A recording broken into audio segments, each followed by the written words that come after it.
il y a des discriminations. Clairement, il y a des propriétaires qui sont racistes. On ne vous salue pas. Mais un propriétaire, qu'est-ce qu'il veut?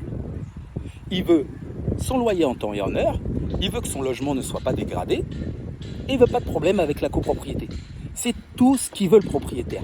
Et si il a accès à ce type de fichier, ça lui permettrait de, voilà, cette personne-là, je sais un peu à qui on a affaire. Moi, je pense que ça pourrait être intéressant.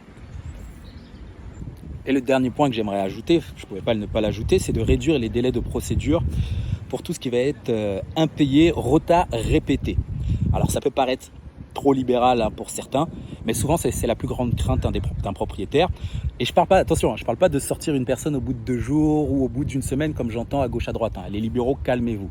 Ça peut arriver à tout le monde d'avoir des retards de paiement, des soucis personnels, ça arrive à tout le monde. Donc moi je parle pas de ça. Mais est-ce que c'est normal d'attendre plusieurs mois, des fois années, pour récupérer son logement? C'est pas normal.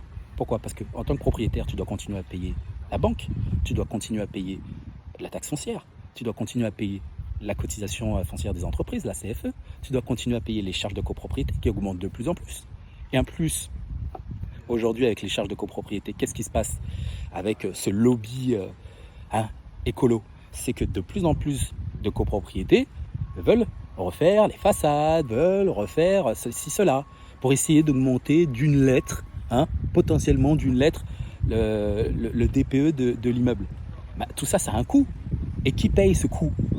Qui paye les plusieurs milliers d'euros qu'on veut mettre en place dans les réunions d'assemblée générale de copropriété? C'est le propriétaire. Donc, toi, tu dois payer tout ça.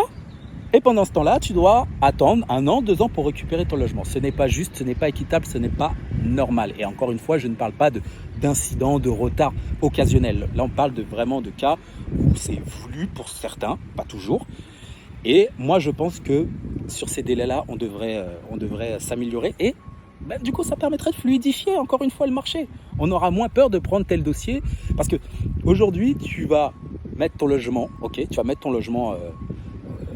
en ligne, tu vas faire des visites, il y a pas mal de gens qui sont là et tu demandes des dossiers parce que tu veux te sécuriser, parce que les lois ne sont pas équilibrées. Et si tu permets de mettre en place tout ça, crois-moi, je suis certain que ça fluidifierait le marché. Par rapport aux abattements, moi je pense qu'il faudrait les mettre, attention, les marchands de sommeil, on n'est pas ensemble. Il faudrait les mettre aux personnes, aux propriétaires, aux bailleurs particuliers qui louent des logements décents. Et quand je dis décents, je ne parle pas forcément que de TPE.